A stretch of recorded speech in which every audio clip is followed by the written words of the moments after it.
Hi అండి అందరికి. Sugar ఉన్న వాళ్ళకి కూడా కేక్స్ తినాలి అనిపిస్తుంది కదా. సో వాళ్ళ కోసమే అండి ఈ రెసిపీ.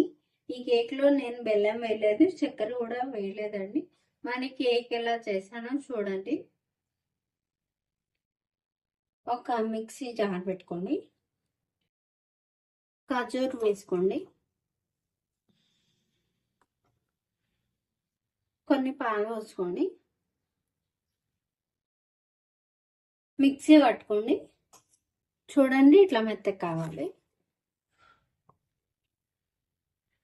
ఒక గిన్నె పెట్టుకోండి, ఈ పేస్ట్ అంతా ఇందులో వేసుకోండి.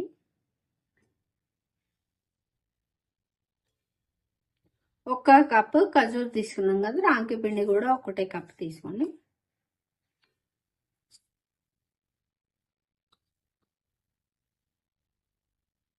కొంచెం వెనీలా ఎసెన్స్ వేసుకోండి.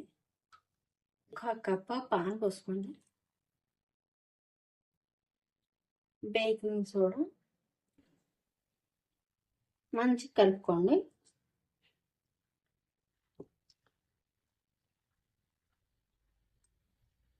చూడండి ఇంత గట్టిగా ఉండాలి. ఇప్పుడు దీన్ని పక్కన పెట్టుకోండి. ఇప్పుడు ఒక గిన్నె పెట్టుకోండి, కొద్దిగా ఆయిల్ వేసుకోండి.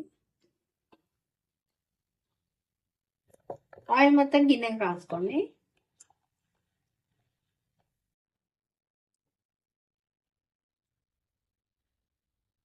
కొంచెం పిండి వేసుకొని డస్టింగ్ చేసుకోండి. ఈ కేక్ బ్యాటర్ ఇందులో వేసుకోండి.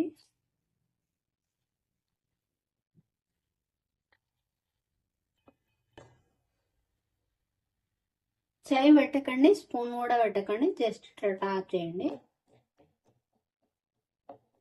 ఎయిర్ బబుల్స్ ఏమైనా ఉంటే పోతే. కొన్ని పుచ్చకాయ గింజలు తీసుకొని పైన డెకరేషన్ లాగా వేసుకోండి.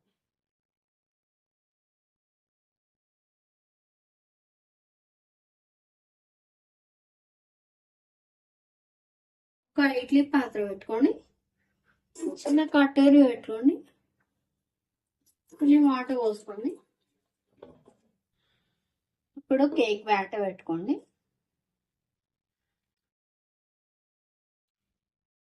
దీనిపైన ఒక మూత పెట్టుకోండి. ఇప్పుడు ఒక మూత పెట్టి ఇంకా 30 మినిట్స్ ఆవిరి మీద ఉడికించండి. 30 మినిట్స్ తర్వాత తీసి వేస్తున్నా. ఈ మూత కూడా తీసింది. ఇట్లా ఒక స్పూన్ పెట్టండి. దీనికి వచ్చిన పిండిని ఇట్లా చేతితోటి ఇట్లా స్మాష్ చేయండి. చూడండి మెత్తగా అయిపోయింది పిండి, కేక్ ఉడికిపోయిందండి. ఇప్పుడు స్టవ్ ఆఫ్ చేయండి. చాక్ తోటి ఎడ్జెస్ అన్ని లూజ్ చేసుకోండి. ఇప్పుడు కేక్ ని డిమోల్డ్ చేసుకోండి. ఒక గిన్నె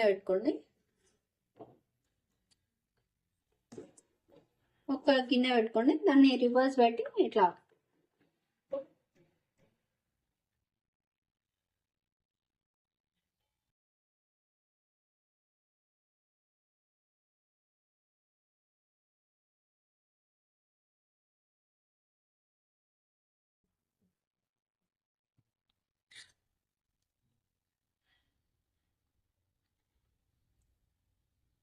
చూడండి. బెల్లము చక్కెర లేకుండా చేసిన రాఖీ కేక్ అండి. నా వీడియో నచ్చితే please like, share and subscribe. Thank you for watching. Bye.